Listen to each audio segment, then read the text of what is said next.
Hello there, welcome to HFY Sci-Fi Galaxy, where humans face the unknown, outsmart the impossible, and turn every test into victory. So sit back and let the story begin. 40 years of failure filled the screen.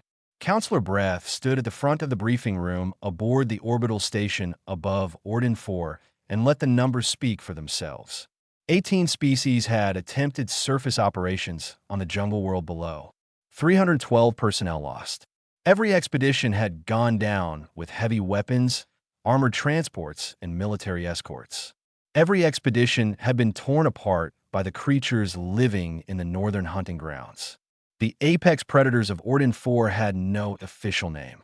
The scientists who survived long enough to file reports simply called them the plates, on account of the thick obsidian-like armor covering their bodies. They stood 12 feet tall. They hunted in coordinated packs. They destroyed anything that entered their territory, carrying the scent of metal and gunpowder. Breath clicked through the footage. A Korvathi strike team in full battle armor, scattered across a clearing in under 6 minutes. A Delvani research convoy, 3 armored crawlers reduced to scrap. A Minoan drone swarm, 400 units shredded and piled in a ditch like broken toys. Nobody in the briefing room spoke. Breath closed the file and folded his long insectoid arms behind his back. He said that the Galactic Union had approved one final attempt. This time, the plan came from a human diplomatic corps. He said it with the tone of someone reading a death certificate. The plan was simple. Send one person. No weapons. No armor. No military escort. One human woman with a bag of supplies and a drop shuttle. The room went quiet. A Korvathi officer at the back of the room laughed once, then stopped when nobody joined him. Dina Farrow arrived at the station 2 hours later on a transport shuttle from the human outpost at Baron's Gate. She was 34 years old, average height, brown hair tied back, and she carried a single worn backpack over one shoulder. She wore no uniform, no rank insignia, no protective gear of any kind. Breath met her in the corridor and walked her to the observation deck. Below them, Orden 4 turned slowly, its surface covered in dense green jungle split by silver rivers. He told her the planet was beautiful from orbit. He told her that everyone who had gone down there thought the same thing right before they died. Dina looked at the planet and said nothing for a while. Then she asked Breath if anyone had ever studied the predators when they were not attacking. Had anyone watched what they did during calm hours? Did they play? Did they rest together? Did they make sounds when there was no threat nearby? Breath stared at her. He said that nobody had survived long enough to observe calm behavior. Every encounter had been a combat situation from the first moment of contact. Dina nodded slowly, as though that answer explained everything she needed to know. Lieutenant Rowe found her later in the mess hall, eating a plain meal by herself near the window. He sat across from her and introduced himself as the station's security chief. He told her he had reviewed her file. Wildlife behaviorist, 12 years of fieldwork on Earth, and 3 colony worlds. Specialization in predator communication and body language across species. He told her, respectfully, that none of that would matter when a 12-foot armored predator charged her at full speed. He told her about the Korvathi team. He said they were the best soldiers in the sector and they lasted 6 minutes. Dina thanked him for his concern. She said she would not need 6 minutes. Ro leaned back in his chair and studied her face. She was not joking. She was not being brave for show. She simply meant it, the way a person states a fact they have known for a long time. He asked her what her plan was. Dina said she planned to sit down and wait. The drop shuttle was prepped that evening. Breath called Dina to the launch bay and gave her a final chance to withdraw. He said the Union would not hold it against her. He said that nobody expected a human to succeed where 18 species had failed. He said it gently, the way someone speaks to a person they believe is walking to their death. Dina looked at him and said that every team the Union sent had gone down armed and ready to fight. They brought guns, drones, armor, and vehicles. They treated the predators as obstacles to be eliminated. And every single time, the predators eliminated them instead. She said maybe the problem was not the predators. Maybe the problem was the approach. Breath had no answer for that. Dina walked to the shuttle. She carried her backpack and nothing else. No sidem. No emergency beacon that could call in an airstrike. No blade. Not even a helmet. The launch bay crew watched her board. A Minoan technician whispered to his colleague that the humans had finally lost their minds. The shuttle lifted, cleared the station, and began its descent toward the northern jungle. On every screen aboard the station, crew members watched the small craft drop through the cloud layer and disappear into the green. Breth stood at the main observation console with his arms folded. Rose stood beside him, arms crossed, jaw tight. The shuttle touched down at the edge of a wide clearing. The rear hatch opened. On the thermal cameras, a single small heat signature stepped out onto the jungle floor. The shuttle lifted off behind her and climbed back toward orbit. Dina Farrow stood alone on the most dangerous planet in the sector. She closed her eyes, filled her lungs with the thick, humid air, and breathed out slowly. On the station above, nobody moved. Nobody spoke. They all just watched the tiny figure standing at the edge of an alien jungle, waiting to see how fast the planet would kill her. The jungle floor was soft under her boots. Dina stepped forward slowly, keeping her arms loose at her sides, her breathing steady. The shuttle was already a fading hum above the canopy. She did not look up. She did not look back. She looked at the ground. The soil was dark and rich. Deep claw marks ran across the trail ahead of her, each one wider than her hand. Tree trunks on either side of the path bore long vertical scars, stripped of bark at roughly 12 feet high. Territorial marqueos. She had seen similar behavior in bears, wolves, and big cats back on Earth. The predators were telling anything that entered this jungle exactly who owned it. Dina followed the trail without rushing. She studied every broken branch, every disturbed patch of earth, every place where the undergrowth had been flattened by something enormous passing through. Within the first hour, she had a rough map in her head. The packed territory extended north from the clearing for at least 3 kilometers. The trails converged toward a rocky ridge in the northeast. That would be the denning area. She did not go toward it. Instead, she found a wide clearing where 2 trails crossed and sat down on the ground. She placed her backpack beside her, folded her hands in her lap, and waited. On the orbital station, the crew watched in complete silence. The thermal cameras showed Dina as a single warm spot in the middle of a vast green wilderness. Nothing moved near her. Breth stood at the console with his arms folded. He said this was a waste of time. He said the predators would find her before nightfall, and it would be over. Rose said nothing. He just watched. 2 hours passed. Then 4. The jungle buzzed with insects and birds. Small creatures moved through the undergrowth around Dina, unafraid. She did not move. She barely blinked. She simply sat and let the jungle get used to her presence.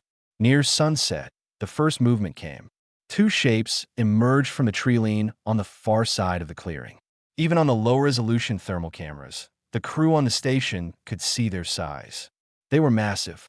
Each one stood about 10 feet tall, slightly smaller than the alpha specimens in the old footage. Young adults. Their armored plates caught the fading light and gleamed like black glass. They stopped at the edge of the trees and stared at Dina.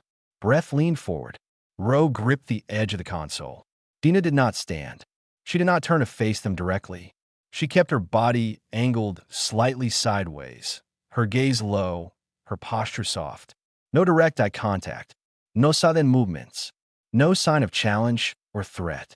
The 2 predators circled the clearing edge. They moved with slow, heavy steps, their heads turning to keep Dina in view. One of them lowered its massive skull and sniffed the air. The other made a low, clicking sound with its jaws. They circled for nearly an hour. Dina did not move once. Her breathing stayed slow and even. Her hands stayed in her lap. She made herself the least interesting, least threatening thing in the clearing. The 2 predators stopped at the far treeline. They watched her for a long moment. Then they turned and disappeared back into the jungle without a sound. The station erupted. Breth stepped back from the console and said that was impossible. In 40 years of expeditions, no living being had survived first visual contact with the predators without a firefight. Armed teams had opened fire within seconds of seeing the creatures. Armored vehicles had activated defense systems the moment the predators appeared on sensors. Every encounter had become a battle instantly, because every team that went down there was ready for a battle. Dina had just sat on the ground and done nothing, and they had left her alone. Ro finally spoke. He said that maybe that was the point. As darkness fell over the jungle, Dina made a small camp. She pulled a thin sleeping roll from her pack and a compact water filter. She ate a ration bar and drank filtered water from a nearby stream. She did not build a fire. She did not set up any lights.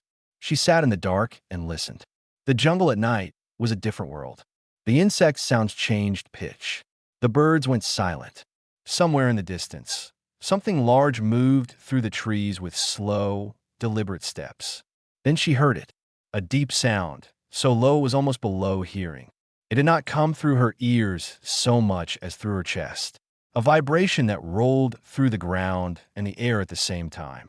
It pulsed in a rhythm. Short, long, short, short, long. It was not random. It was not wind or water or the planet's geology. It was structured, repeating, intentional. Dina sat perfectly still and felt the vibrations pass through her body. She closed her eyes and focused on the pattern. After a few minutes, another vibration answered from a different direction. Same structure, slightly different tone.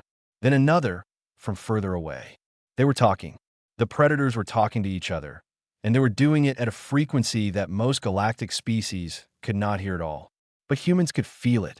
Dina reached into her pack and pulled out a small notebook and a pencil. In the darkness of an alien jungle, surrounded by creatures that had killed hundreds, she began to write.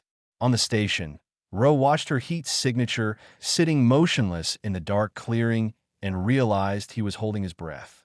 He let it out slowly and kept watching. Breath had gone to his quarters. He left orders to wake him when a human died. Nobody woke him that night. By the third morning, Dina had filled 6 pages of her notebook. Each page was covered in hand-drawn waveforms, timing marks, and short notes written in the dark by feel alone. She had recorded 14 distinct vibration patterns over 3 nights.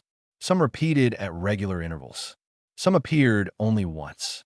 2 patterns always came in pairs, one following the other like a question and an answer. She sat in the clearing as the sun came up and reviewed her notes. The patterns were not random noise. They were not territorial calls or mating sounds. They had structure. They had grammar.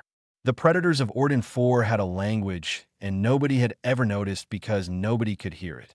Most galactic species process sound through membranes tuned to mid and high frequencies. The Korvathi heard clicks and whistles. The Minoan heard ultrasonic pulses. The Delvani communicated through high-pitched harmonic layers that humans found painful. None of them could detect vibrations below 40 hertz. Humans could, not through their ears, but through their bodies. Infrasound traveled through bone, through skin, through the fluid in the chest cavity. Dina had spent years studying infrasonic communication in elephants and whales on Earth. She knew what a subsonic conversation felt like. And now she was feeling one on an alien world, sitting in a clearing that every other species had only ever seen through a rifle scope. She spent the 3rd day cataloging. She sat still and waited for the vibrations, noting the time, direction, and approximate distance of each one. By afternoon, she had matched 3 patterns to specific behaviors. A short, rapid pulse seemed to signal movement, like a pack member announcing it was changing position. A long, slow wave came at dusk and dawn, possibly a gathering call. And a mid-length rolling pattern appeared whenever the 2 young adults from the first night passed near her clearing. That one interested her most. It was consistent. It came every time they approached and faded when they left. She suspected it was something like an identification signal. A name. On the 4th morning, Dina tried something that would have made Breath pull her off the planet if he had known about it in advance. She hummed. Not a melody. Not a song. A deep vibration from her diaphragm, pushed out through her chest and throat at the lowest frequency she could produce. She matched the timing pattern of the gathering call she had recorded. Short pause. Long hum. Short pause. Short hum. Long hum. The sound was rough. Human vocal cords were not built for this. but the pattern was recognizable. Nothing happened for an hour. Dina hummed the pattern again and again. Each time she adjusted the tone, trying to push it lower, trying to match the deep rolling quality she felt from the predators. Then the jungle went silent. Every bird stopped singing. Every insect went quiet. The background noise of the planet simply turned off, as though someone had pressed a switch. Dina kept humming. Her hands trembled slightly, but her voice stayed steady. He came from the north. The ground shook before she saw him. Deep, rhythmic impacts like a slow drumbeat played through the earth itself. The trees at the far end of the clearing swayed and parted, and Gaul stepped into the open. He was enormous. The two young adults had been large. Gaul was something else entirely. He stood 12 feet at the shoulder, his body covered in layered plates of dark armor that overlapped like the scales of some ancient dragon. His head was broad and flat, with deep-set eyes that burned amber in the morning light. His forelimbs ended in curved claws, each one longer than Dina's forearm. Every sensor on the orbital station screamed. Row lunge for the emergency beacon. Breath appeared in the observation room within seconds, still adjusting his robes. In the clearing, Dina stopped humming. Then she lowered herself flat to the ground. She turned her body sideways. She dropped her gaze to the dirt, and she began humming again. Not the gathering call this time. She used the pattern she had heard the two young adults produce when they approached each other without aggression. Slow, even, steady. A sound that said, in whatever language the predators understood, "I am here. I am not a threat. I see you." Gaul froze mid-step. His massive head tilted to one side. His amber eyes narrowed. The plates along his spine shifted and resettled. He stood completely still for nearly 2 minutes, watching the tiny creature on the ground that was making sounds no outsider had ever made before. Then he answered. The vibration hit Dina like a wave. It rolled through her chest, her bones, her teeth. It was deeper than anything she had produced, so low that it existed more as pressure than as sound. It pulsed in a slow pattern. Not aggressive, not a warning. Something she had not cataloged yet. She adjusted her hum to match his rhythm. Not perfectly. She could not go that low, but close enough. Gaul took one step forward, then another. He lowered his body to the ground 30 feet from Dina and settled his weight into the earth. His tail curled around one side. His head stayed up, watching her. They sat like that for an hour, the woman and the predator, humming to each other in a language the galaxy had never heard. On the station, the screens showed the thermal image clearly. A 12-foot apex predator and a single unarmed human, sitting peacefully in a jungle clearing. Breath leaned against the console and whispered that this was not possible. Rose stood beside him, arms crossed, eyes locked on the screen. He said, very quietly, that he was starting to think the word impossible did not apply to that woman. Something was wrong with Gaul's left forelimb. Dina had noticed it on day 6, a slight unevenness in his gait when he entered the clearing for their evening session. By day 7, the limp was obvious. He favored the limb heavily, keeping his weight shifted to the right, and when he lowered himself to the ground, he tucked the left foreleg beneath his body instead of extending it forward like he normally did. Dina watched from her usual spot and said nothing. She kept her hum steady and her posture low, but her eyes tracked every movement. Years of field work had taught her to read pain in animals that would never show weakness on purpose. The subtle tension in his shoulder plates, the way he held his head slightly higher than usual, compensating for the imbalance below. The almost invisible tremor that ran through the limb when he put weight on it. She reviewed her notes that night by the dim light of a small hand torch. She had sketched his body proportions during their sessions, and now she compared the drawings from day 4 to day 7. The swelling was real. Something under the plates on his left forelimb was inflamed, possibly infected. On Earth, a wound like that in a large predator could turn fatal if it reached the bloodstream. Dina spent the night thinking. She had a basic medical kit in her pack. Antiseptic salve, bandages, a broad-spectrum antibiotic cream designed for fieldwork on unknown biologies. She had used similar supplies on injured animals in the field before. But those had been animals she had sedated first, or animals small enough to restrain. Gall weighed roughly 4,000 kilograms and could crush a military transport with one swipe. There was no sedation. There was no restraint. If she approached and he reacted badly, she would die before her brain finished processing the movement. On the morning of day 8, she made her decision. She prepared a poultice using the antiseptic salve mixed with the antibiotic cream, spread on a wide bandage pad. She placed it on the ground in the center of the clearing, halfway between her usual spot and the place where Gall always settled. Then she moved back to her position and waited. Gall arrived at dusk. He entered the clearing with his usual slow, heavy steps and paused when he noticed the white pad on the ground. His head lowered. His nostrils, two wide slits beneath the front of his skull, opened and closed as he sampled the air. The pad smelled like chemicals. It smelled like something foreign and artificial. He circled it once. He looked at Dina. She kept her posture low and her hum steady. She did not gesture toward the pad. She did not try to explain. She simply sat and let him decide. Gall sniffed the pad once more, then settled into his usual spot without touching it. They sat together for an hour as the light faded. When he left, the pad was still on the ground. Dina did not move it. She went to sleep. The next morning, the pad was gone. In its place, sitting in the center of the clearing, was a chunk of fresh meat the size of Dina's torso. The kill was clean. The meat was still warm. Dina stood over the offering for a long time. Then she sat down beside it and began to cry, very quietly, in a way she had not cried in years. Not from sadness, from understanding. He had taken the medicine, and he had paid for it. Over the following days, she repeated the process. Each morning, she prepared a fresh poultice and left it in the clearing.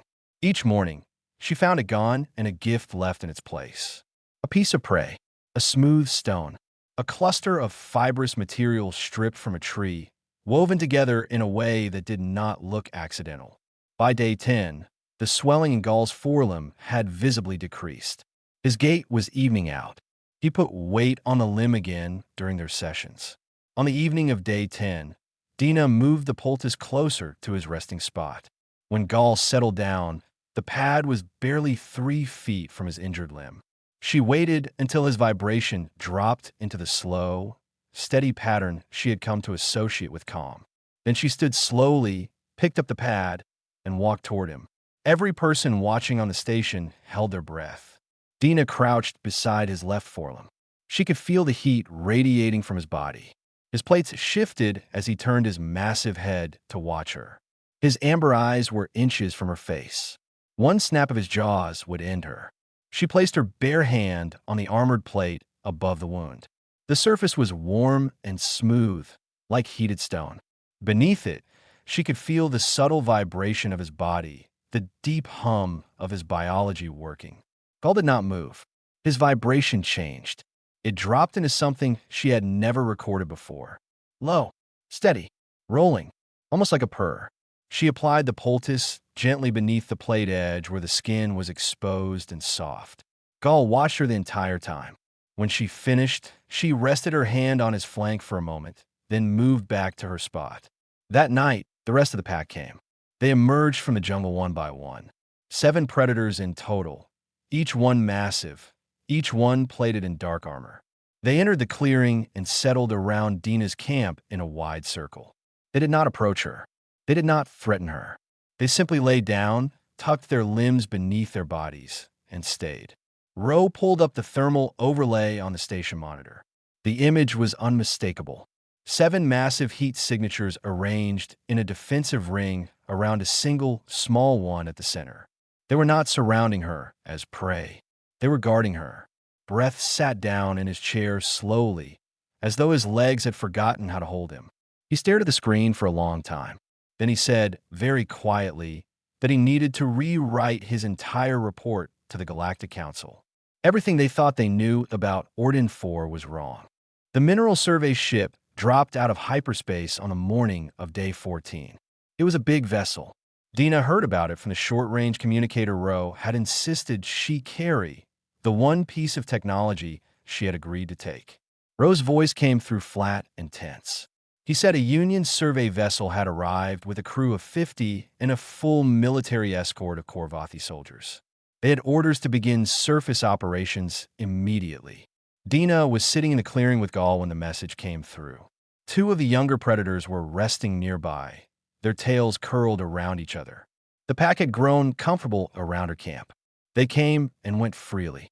Some mornings she woke to find 3 or 4 of them sleeping within arm's reach, their bodies warm and still in the early light. She asked Ro to repeat himself. He did. A mining crew with armed escorts was coming down. She told Ro to stop them. He said he could not. Counselor Breath had approved the operation. The Union had waited 40 years for those minerals. Dina closed her eyes. Around her, the pack continued their quiet routines. They did not know what was coming. She contacted Breath directly. He answered with the satisfied tone of someone whose patience had finally been rewarded. He told Dina that her work had been remarkable. She had proven the predators could be managed. Now it was time for the real mission to begin. Dina told him the predators had not been managed. They had chosen to trust a single person. That trust was fragile and specific. It did not extend to armed soldiers and mining equipment. If the Korvathi landed in this territory with weapons, the pack would react exactly the way they had reacted for 40 years. Breath told her the decision had been made. The shuttle would land in 6 hours. Dina spent those 6 hours doing something she had never done before. She tried to warn Gaul. She did not have enough of the subsonic language to form complex ideas, but she had learned the vibration pattern that signaled incoming movement and the one that accompanied tension and alertness. She hummed both repeatedly while facing the sky. Gaul watched her, his head tilted. His amber eyes tracked her gestures toward the sky. Whether he understood or not, she could not tell. But his plates shifted and his vibration dropped into the pattern she associated with wariness. Something in her message had gotten through. The shuttle came down fast. It was a military drop craft, not the small civilian shuttle Dina had arrived in.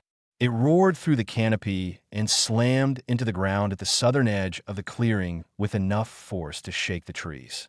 The engine screamed before powering down.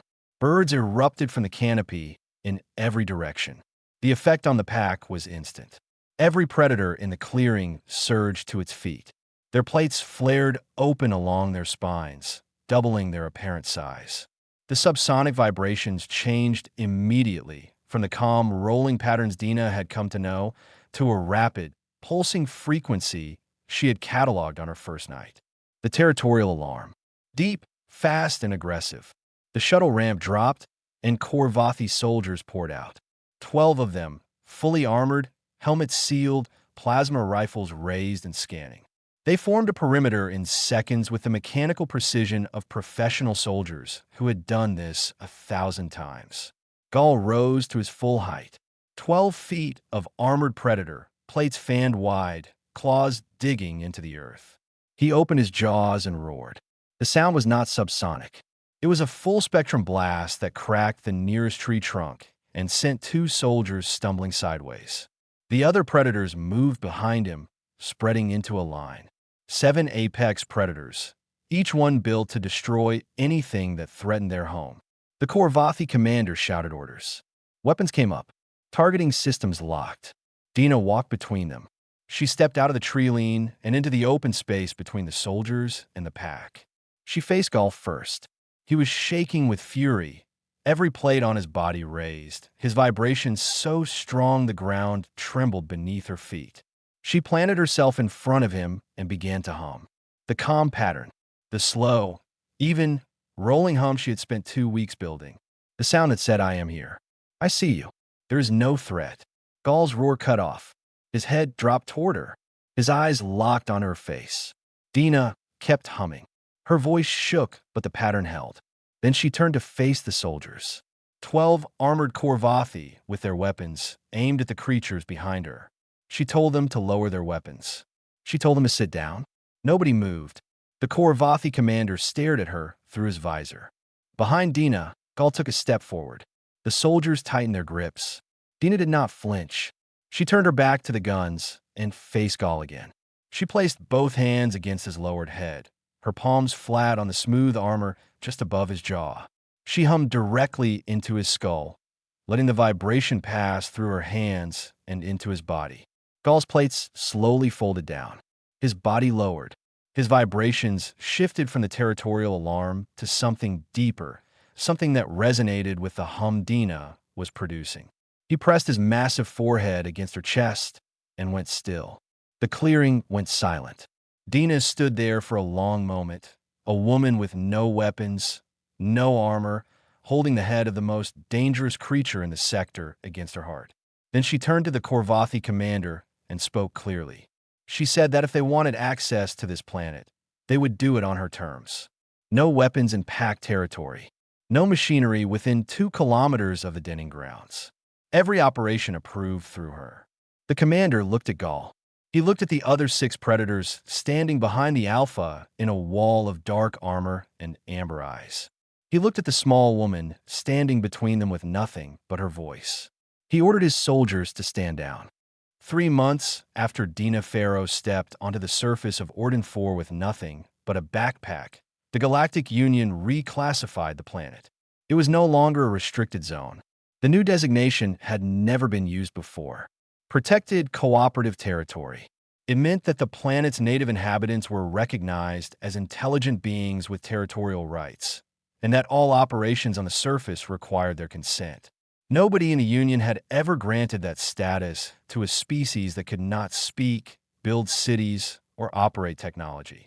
But nobody had ever proven that a species could carry on structured conversations using vibrations that shook the ground, either. Dina's recordings and translations changed 40 years of assumptions in less than 3 months. A small research station now sat at the edge of the northern clearing. It was built low to the ground, with no metal exterior and no sharp edges. Dina had designed it herself. The walls were made from compressed local wood and plant fiber. The roof was covered in living moss. From a distance, it looked like a large mound of earth, which was exactly the point. 6 human behaviorists worked under Dina's direction. They had arrived one at a time over the course of several weeks. Each one introduced to the pack slowly and carefully. Dina brought them to the clearing individually, sat with them in silence while the predators observed, and waited until Gall produced the acceptance vibration before allowing the newcomer to stay. 2 candidates had been sent back. Gall had not accepted them, and Dina did not override his judgment. The mining operations proceeded in the southern valleys, 3 kilometers from the nearest packed territory. The boundaries had been negotiated through weeks of careful observation and subsonic exchange. Dina could not hold full conversations with the predators yet, but she had mapped enough of their language to communicate simple concepts. This area is yours. This area is ours. We will not cross. The Korvathi soldiers were gone. Dina had insisted. Armed personnel were not permitted within packed territory under any circumstances. The miners worked with hand tools and small electric equipment, nothing that produced the deep mechanical vibrations the predators associated with military vehicles. Output was slower than the Union wanted, but output existed, which was more than 40 years of warfare had achieved. Counselor Breath came to the surface on a clear morning in the 3rd month. He descended in a small shuttle and stepped onto the jungle floor with the careful movements of someone who expected the ground to open up and swallow him. Dina met him at the landing site and walked him to the research station. Along the way, they passed 2 of the younger predators resting beside the trail. Breath stopped and stared. The creatures were enormous, even lying down. Their plated bodies rose and fell with slow breaths. One of them opened a single amber eye and looked at Breath, then closed it again. Breath asked Dina, very quietly, how she could walk past them so calmly. Dina said they knew she was coming. They had felt her footsteps from half a kilometer away and recognized her pattern. They knew Breath was with her. If they had objected to his presence, they would have let her know long before he saw them. Breath processed this in silence for the rest of the walk. At the clearing, Gall was waiting. He lay in his usual spot, his massive body relaxed, his forelimb fully healed. The plates on his left leg showed a faint discoloration where the infection had been, the only remaining evidence of the wound that had brought him and Dina together. Breath watched from the station entrance as Dina walked to Gall, and placed her hand on his flank. The predator turned his head and pressed his skull gently against her shoulder. The deep vibration that rolled through the clearing was so low that Breath could not hear it, but he saw the leaves on the ground tremble. He told Dina that he had been wrong about humans. He said he had thought they were reckless, fragile, and foolish. He said he now understood that he had been looking at the wrong qualities entirely. Dina told him that every species the Union sent to Ordin 4 came with weapons because they assumed the predators were obstacles, dangerous animals blocking access to valuable resources. Nobody considered that they might be intelligent beings defending their home. The predators did not attack out of mindless aggression. They attacked because every visitor arrived threatening them. Breath asked how she had known, how she had guessed that sitting still and humming would work when 40 years of military strategy had failed. Dina said she had not known. She had guessed, and then she had listened. That was all. She guessed that the predators might respond to patience, and then she sat down and paid attention to what they were actually saying. Every other team had been too busy shooting to listen. Breath left the planet that afternoon with a revised report for the Galactic Council. In it, he recommended that the Human Diplomatic Corps be given primary authority over all future first contact situations involving hostile fauna. He wrote that humans possessed a quality no other galactic species had demonstrated at the same level: the ability to recognize intelligence in creatures that did not look, sound, or behave anything like them. He called it dangerous empathy. The final evening on Ordin 4 was quiet. Dina sat in the clearing at sunset with Gal beside her. The rest of the pack was spread across the camp. The two young adults who had been the first to find her on that first day lay near the station entrance, their tails intertwined. Near the tree-line, a cluster of smaller shapes moved through the undergrowth. Young ones, a new generation, born during the 3 months of peace. They tumbled over each other and chased insects through the grass, unafraid of the humans who walked among them. Gal shifted beside Dina and produced a vibration she had never heard before. It was not a gathering call or a comm signal or a territorial marker. It was something new, a short, specific pattern with a tone that felt like warmth. She recorded it and spent the following weeks analyzing it against every other vibration in her catalog. It matched nothing. It was unique. It took her another month to understand what it was. She had to hear the pack use similar, unique patterns with each other first. Each predator had one, a specific vibration that the others used only for that individual. Not a call, not a command, a name. Gal had given her a name, a sound that existed only for her in the language of the most powerful creatures on the planet. The galaxy spent 40 years trying to conquer Ordin 4 with ships, soldiers, armor, and guns. They brought everything they had and lost everything they brought. One woman walked in with nothing and was given something no amount of force could ever take. The apex predators of Ordin 4 never recognized her power because she showed it. They recognized it because she never needed to